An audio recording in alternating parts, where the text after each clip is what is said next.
बेटा बेटा आज हम कृतिका के दूसरे पाठ जॉर्ज पंचम की नाक जो एक व्यंग्य है कमलेश्वर द्वारा लिखा हुआ, इस पर बात करेंगे। पहले हमें पता होना चाहिए कि जॉर्ज पंचम है कौन। जॉर्ज पंचम ब्रिटिश शासक, प्रथम ब्रिटिश शासक हैं। ब्रिटिश मतलब इंग्लैंड के सबसे पहले जो शासक हुए थे वो जॉर्ज पंचम ही हुए थे। दूसरा इनका एक और परिचय है कि महारानी विक्टोरिया के ये पुत्र भी रहे हैं और इनका पूरा नाम जॉर्ज फ्रेडरिक अर्नेस्ट अल्बर्ट इनका पूरा नाम है।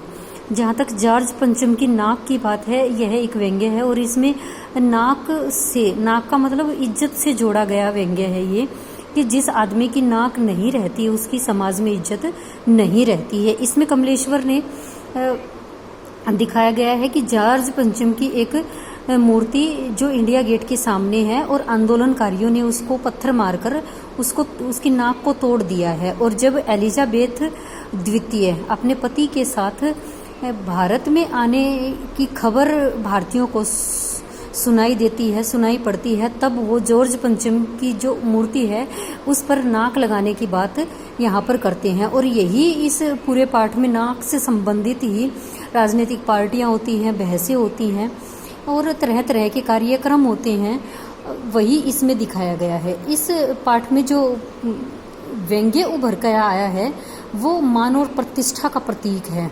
यहाँ पर क्या दिखाते हैं, सबसे आरंभ में ही जो रानी एलिजाबेथ है वो 500 पौंड का हल्का सूट पहनकर भारत आती है। क्योंकि उसकी नाक और उसकी मान और प्रतिष्ठा का प्रतीक है कि वो महंगा सूट पहनकर ही भारत यात्रा पर आएगी। तो इसके लिए उसके दर्जी की चिंता और अधिक बढ़ जाती है, क्योंकि वह भी उसकी प्रतिष्ठा का प्रतीक है।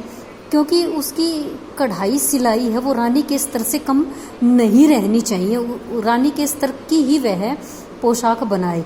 दूसरा, यहाँ पर अखबारों की भी नाक की प्रतिष्ठा और सम्मान की बात यहाँ इस पाठ में दिखाई गई है। वो क्या है कि जो अखबार की प्रतिष्ठा इस बात में है कि कोई भी कैसी भी खबर छपने से ना रह जाए। रानी के इंग्लैंड में रहने वाले कुत्तों को भी इन अखबारों में सम्मिलित किया जाए। उसके आसपास जितने भी कर्मचारी हैं, काम करने वाले हैं, उनकी भी जन्म पत्री तक अखबार में छापी जानी चाहिए। और इसके साथ साथ यहाँ पर जो सरकार की नाक है वो भी तभी ऊंची रह सकती है कब, जब रानी हिंदुस्तान में आए और हमेशा जो धूल भरी सड़कें हैं जिन पर हमेशा टूटी फूटी और धूल जमी रहती है वो भी नई सड़कें बनकर सामने आए। यहाँ पर सरकार की नाक यहाँ पर दिखाई गई है। और इसमें आंदोलनकारियों की भी नाक को इसमें दिखाया गया है। क्या कि जो आंदोलनकारी हैं उनकी भी नाक इसी बात में ऊंची रहनी चाहिए कि जॉर्ज पंचम की मूर्ति की नाक को वो जरूर तोड़ेंगे, इसके लिए चाहे उनको लाभ हो या हानि हो। इसमें इस बात से उनको कोई लेना देना नहीं है कि इसके बाद में सरकार को कोई भी नुकसान उठाना पड़ सकता है। इसलिए उन्होंने जॉर्ज पंचम की जो नाक है कि मूर्ति पर जो नाक है उसको तोड़ दिया है।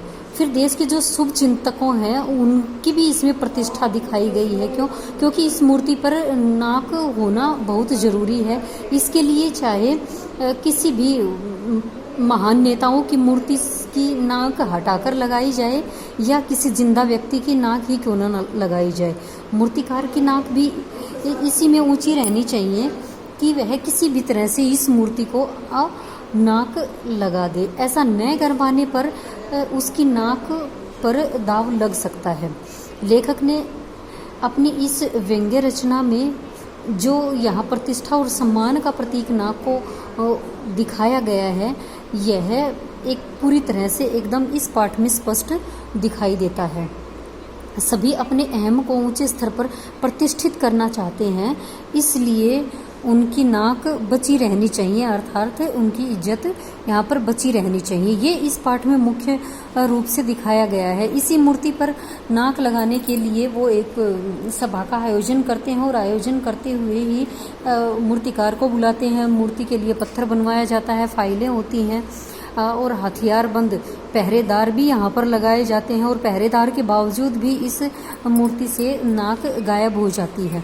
सारी जो जॉर्ज पंचम की नाक है, यह पूरा का पूरा पाठ नाक कट जाना मुहावरे या जॉर्ज पंचम की नाक के ऊपर ही आधारित है कि जब किसी भी व्यक्ति यहाँ पर सभी अपनी अपनी नाक को बचाने के लिए लगे हुए हैं, अर्थात अपनी अपनी इज्जत को बचाने के लिए लगे हुए हैं। यही इस पाठ का मुख्य उद्देश्य है जो कमलेश्वर जी ने इस पाठ में दिखाया है।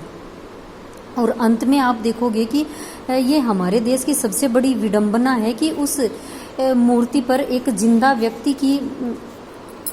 व्यक्ति की जिंदा नाक को लगा दिया जाता है और उसमें बदबू ना आए इसलिए आसपास में फव्वारे और फूल लगा दिए जाते हैं ताकि फूलों की महक से उसके की दुर्गंध किसी को भी महसूस ना हो। ये हमारे देश की, आप इसको नाक भी कह सकते हो या फिर नाक नहीं भी कह सकते हो। इस तरह से सभी भारतीयों की जो समस्त जो भारतीय हैं, भारत देश की जो जनता है, उसकी नाक तो एक तरह से कटी गई है। उनकी तो इज्जत चली ही गई है कि एक मूर्ति पर उन्होंने एक जिंदा आदमी की नाक को लगाया है। यही इसमें दिखाया गया है बेटा।